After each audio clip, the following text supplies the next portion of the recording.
welcome to your first One Show of the Week, live on BBC One, and I'm here with Jermaine Jenas. And Alex Scott, and it's Valentine's Day, and for the next half an hour, we're going to be sharing all of the love with you. Yes, because who doesn't like receiving a lovely bunch of roses? But it turns out they might have been on a bit of an adventure before making it to the kitchen table. So we're taking a trip to the world's largest flower auctioneer in Amsterdam and meeting the grower responsible for getting those beautiful blooms straight to our doors. Also tonight, we'll be telling you why you don't even need to leave the comfort of your own sofa to end up on a date. From hot properties to Tinder swindlers, Love Island podcast presenter and Radio 1 DJ Arielle here with some of the best dating shows on TV. Plus, we're going to be taking a look at the final series of Killing Eve. I can't wait. I love Killing Eve. And we're going to be sending our warmest wishes to Team GB as Chalmers joins us to reveal why the men's curling team could be our big medal hopefuls this week. Yeah. But time now to say hello to tonight's first guest. He's switching it up from the Strictly dance floor and going out on his own with this one. It's Craig Revel Horwood. Welcome back. The tour came to an end last night at the O2. How did it go? It was fantastic. I mean, all around the country was absolutely brilliant turnout, and everyone loved it. I think everyone's just desperate for entertainment, you know, and especially the Strictly show was fantastic. You know, it was so good. I mean, I would like to have done it for another couple of months, darling. You know, it was just hearing a live audience again, you know, after 2 years of actually not having any audience reactions. It's just so great to hear people loving it and enjoying it. Was there a nice little gathering afterwards? A few drinks, yes, maybe? Darling, that's when my eyes were a bit saggy-baggy, of course, But we're in our own bubble, so we're sort of used to just hanging out together anyway. But it was great, and everyone was fantastic on it. Good. OK, well, Craig, we're going to be chatting to you a bit throughout the show tonight. And if you want to join the conversation or share the love with whoever that may be, get in touch with us on Twitter, Facebook, Instagram, or you can send us an email. Can indeed. But first up tonight, we're talking about the love of a family and the thousands of youngsters who are struggling to find a forever home due to a shortage of adoptive parents from diverse communities. Yeah, and as a child of the care system himself, Ashley John Baptiste went out to meet the mums and dads who saw background as no barrier. Today in England, there are more than 80,000 children in care, many waiting for a permanent home. I was 2 when I was put into care, and I spent some of my childhood in this part of South East London. I recently found out that I was considered for adoption, but it never went through. What I've never considered is whether my cultural background has had a bearing on me not being adopted.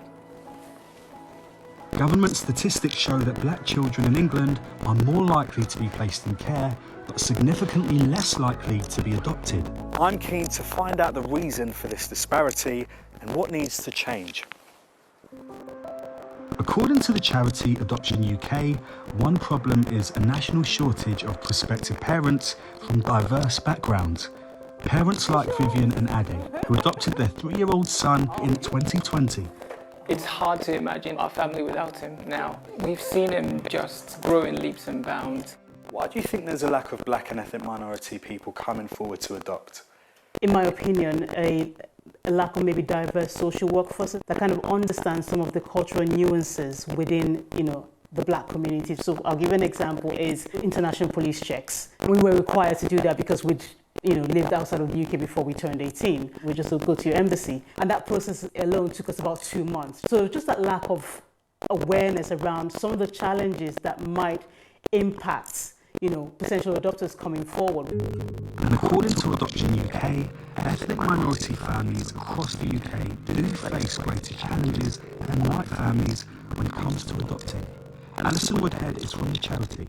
They wait longer to be approved to adopt, they wait longer for a child to be matched with them, and they also tell us that they struggle more for support. What needs to change? Better outreach to black families, so really understanding those barriers that they might have and tackling those. Second thing is making sure that they have support from day one.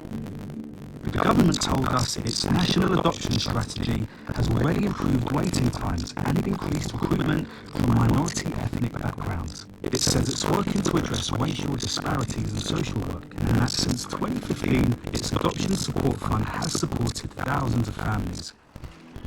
Oh wow! You just did a prompt there. For some black children looking for a permanent home, there is another option, transracial adoption. Joy adopted her boys in 2016. How does that feel for you to know that this is your forever home? It was a big thing. I've been loved by other foster parents, but to know that I've been loved forever, that's a whole lot better. How proud are you to have your mum? I love my mum, but the fact that my mum's a different race. Most of the time it doesn't matter, but inside it feels awkward. But my life wouldn't be my life without my mum.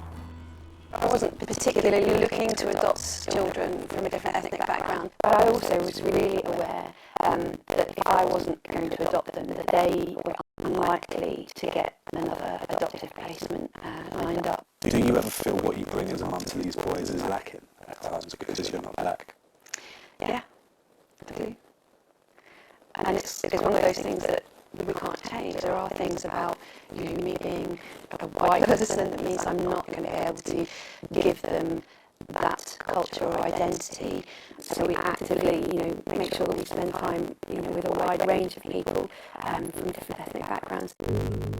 Meanwhile, there are groups which do help to support both current and prospective adopters. And today, Lillian and Ade are joining one.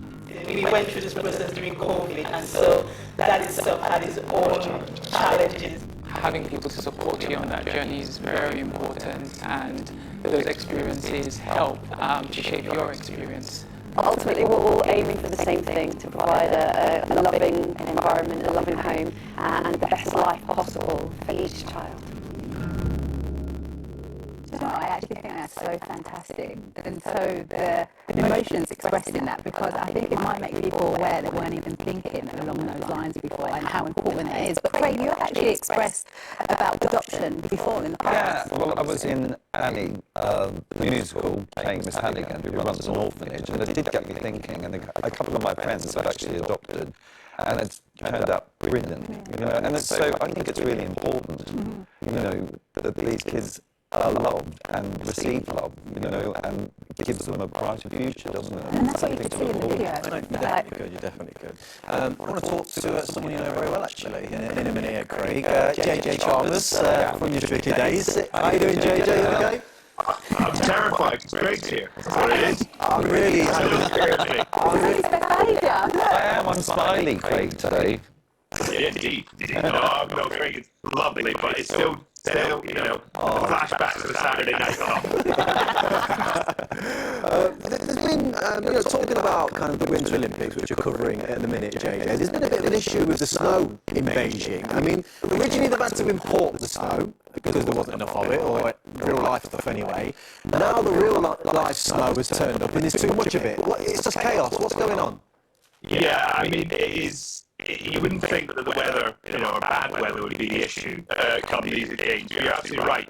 All the snow that they have been skiing on up to this point is manufactured snow, made by snowmakers, and they've been making it for years. But now we've had this massive downpour of snow, but not just that, crazy cold temperatures, like minus 20, minus 30, big winds, and so we've had delays to a number of the competitions so far, but things are just about back on track now, and as you saw from the photos, they've been working hard to get things cleared. But JJ, no medals for Team GB so far, but could our fortunes be about to change? My fingers are crossed. Yeah, I mean, so we're on day 10 at the moment. People are starting to get a little bit nervous. That's the problem. It puts a lot of weight and pressure onto the athletes who are naturally going to compete towards in this competition. We do have hopes though, but it's about how much pressure they're feeling. Katie Summerhays and particularly Kirsty Muir, who are going to be going in the freestyle slope skiing tomorrow as a slope style. They're amazing. Kirsty's sitting in 5th at the moment, so she could get herself in the medals. Bruce Mowat and his curlers, they look like they're on track to get in amongst the medals. We would love a gold out of them, and they kind of deserve one. So we'll see. Yeah, that would be nice. JJ, as well as presenting the Winter Olympics all this week, 3 till 6 p.m. by the way, so people can tune in and watch you. You're going back to your military roots, aren't you, with a new show called Dunkirk Mission Impossible. Why don't you tell us a bit about it? Yeah, so, I mean, people know the story of Dunkirk mainly because of the Christopher Nolan film that came out a few years ago, and sort of the miracle of Dunkirk, getting hundreds of thousands of British and French troops off the beaches during the Second World War. But actually what this does is it tracks back about 2 weeks before when that film would happen, and it shows the incredible story and the bravery of the soldiers to hold Dunkirk long enough that we could have what is now known as the miracle of Dunkirk. Okay, and it's a three-part series and focuses on the days before the evacuation took place. But actually, there was a secret code name for that particular mission, wasn't there?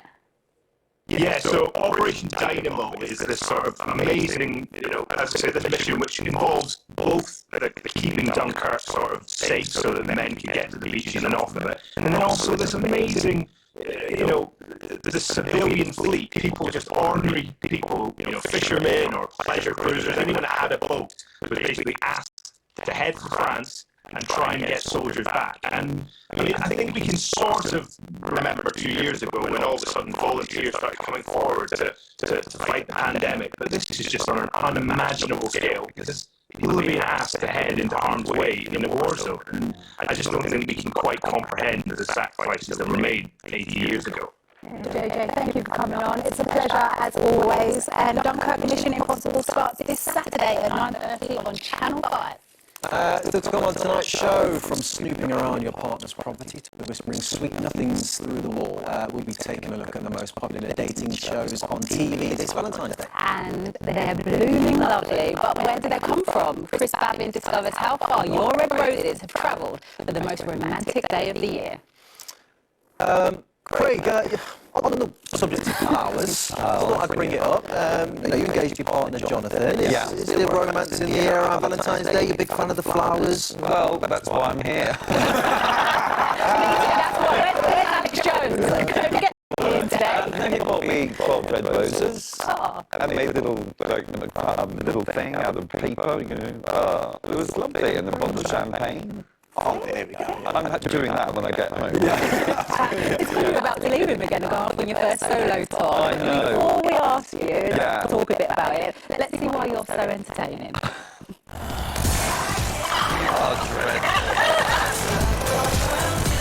Disaster.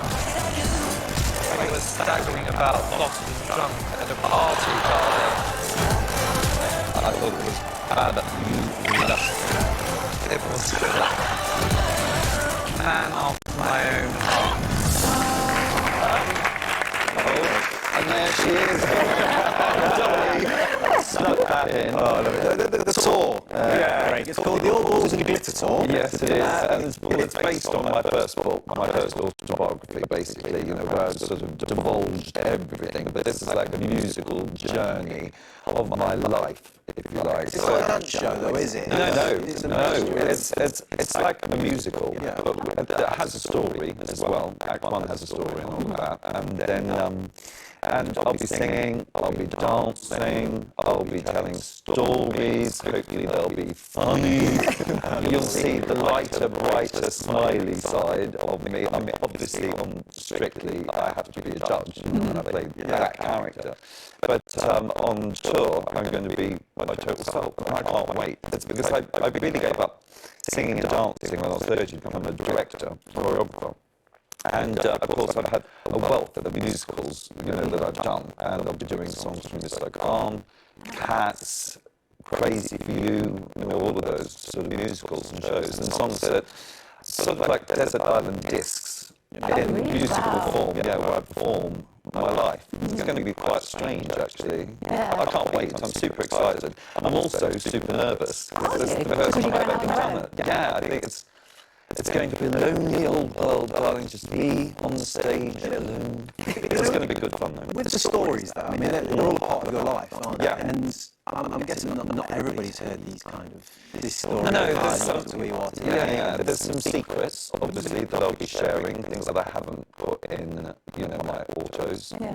And I think that's sort of going to be the fun stuff, the people are going to be surprised and maybe shocked at things that they hear, see, and things I'll be doing. I think so. It's going to be, I'm sort of jumping off the precipice on this one. I think, go big or go home, darling. That's what I say. There is, but actually, because you said about going on your own, when we were on the Strictly Talk, okay, the catering was incredible, amazing. Is there anything that you'll be demanding on your solo tour? Just plenty of water, I think, darling. And maybe a couple of sandwiches backstage. Something to keep you going. Yeah, something to keep you going. You go from, I suppose, not just the Strictly kind of stuff that you've done, but as you mentioned, you've been performing for years. So that's kind of in groups.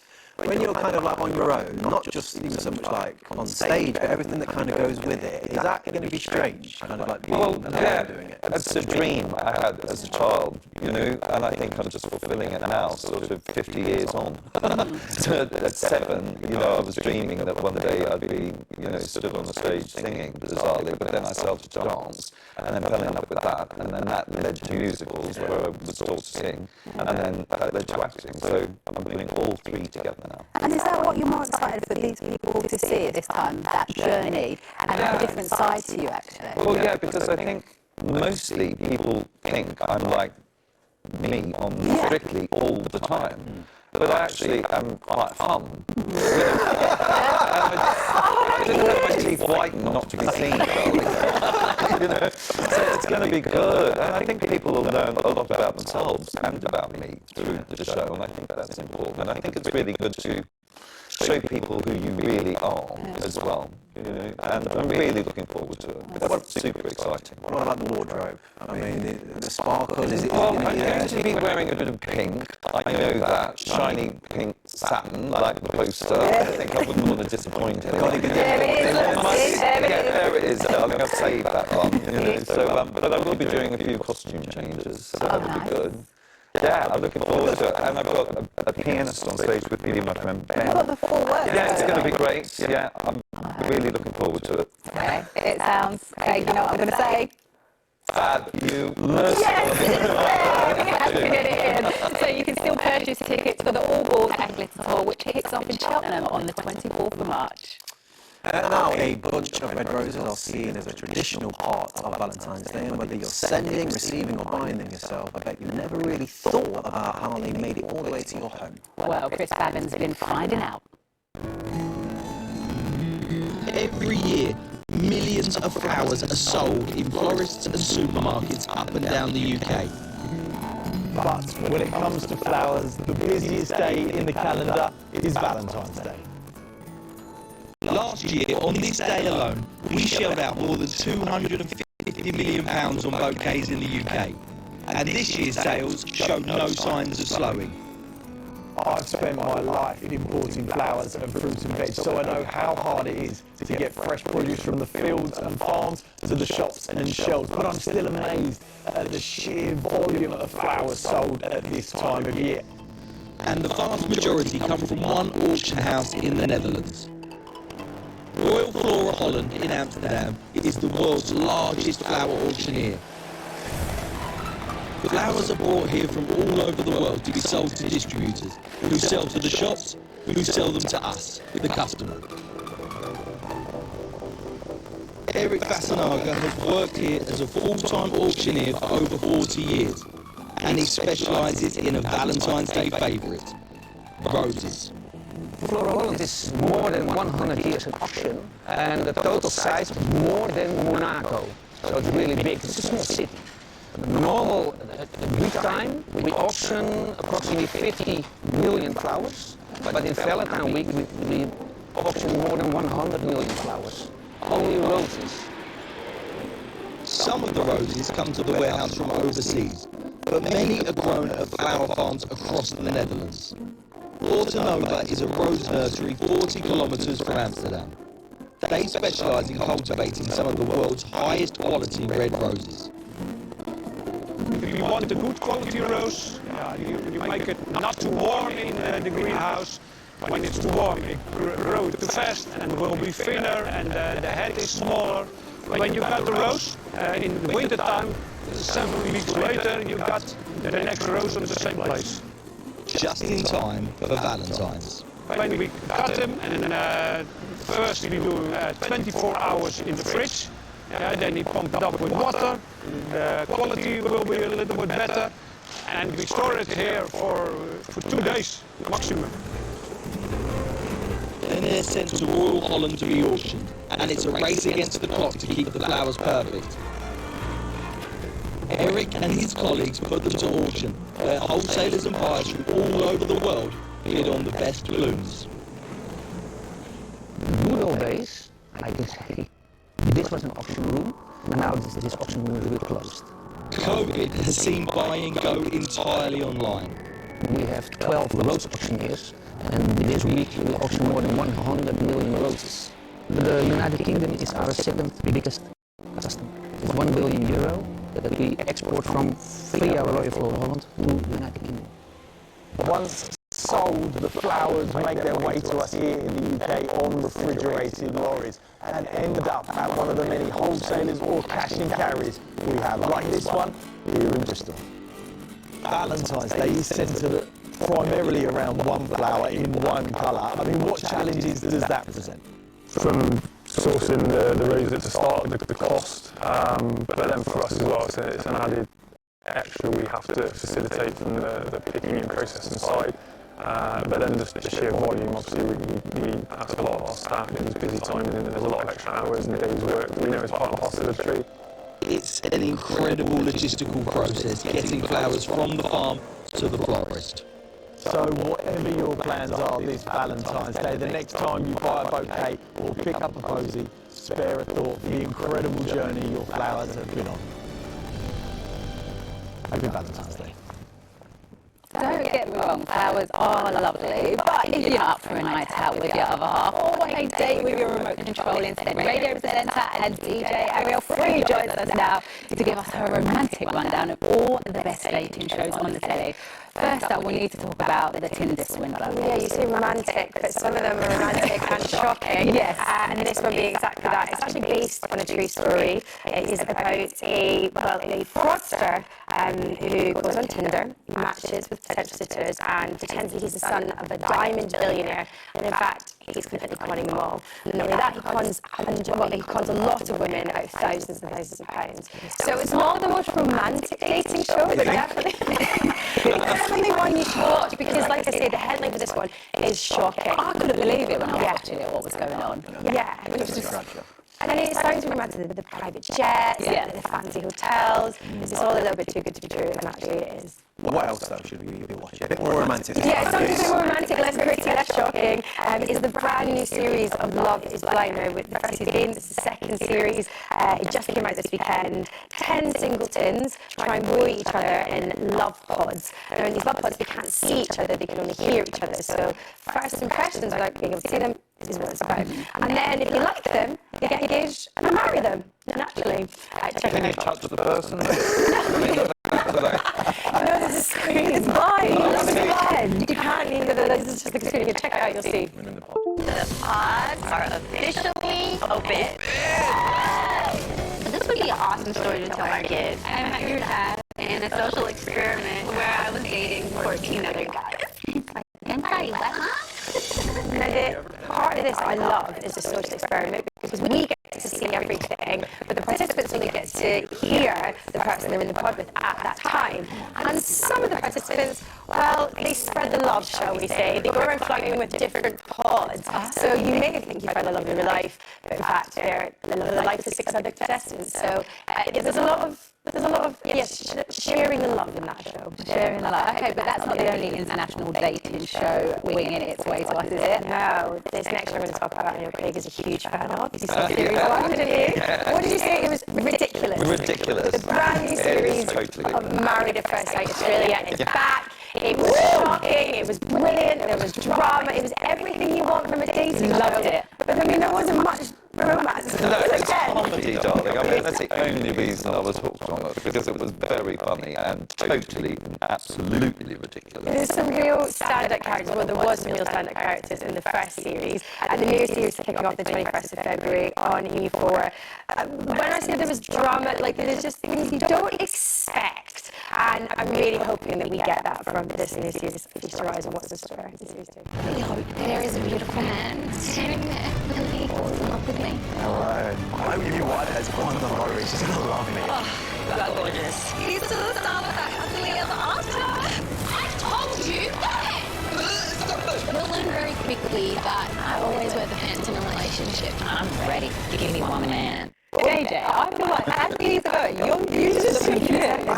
people.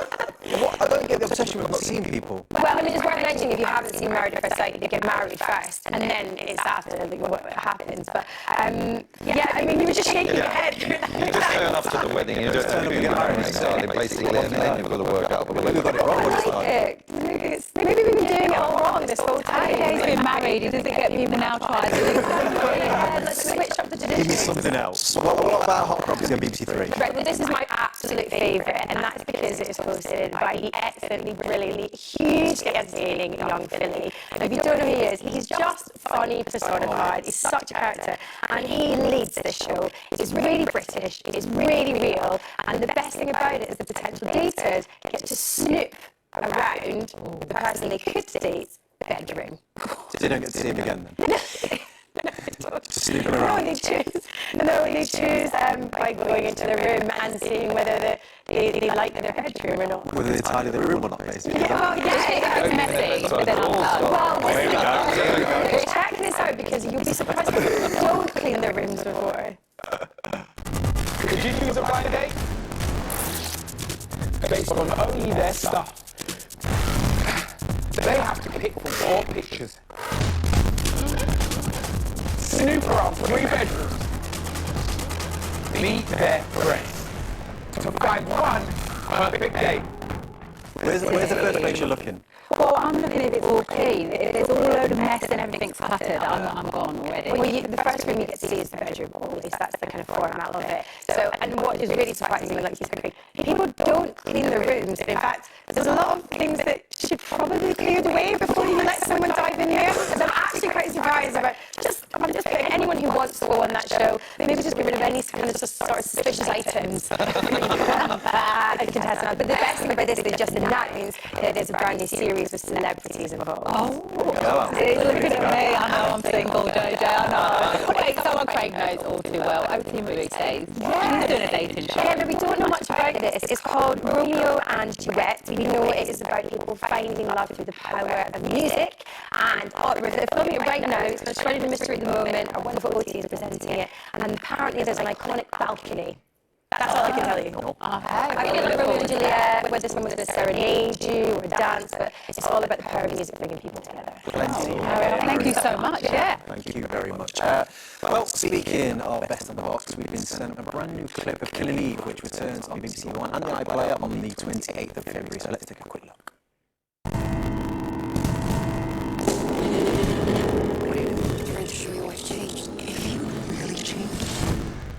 You wouldn't have come here. If you'd really changed, you wouldn't have let me.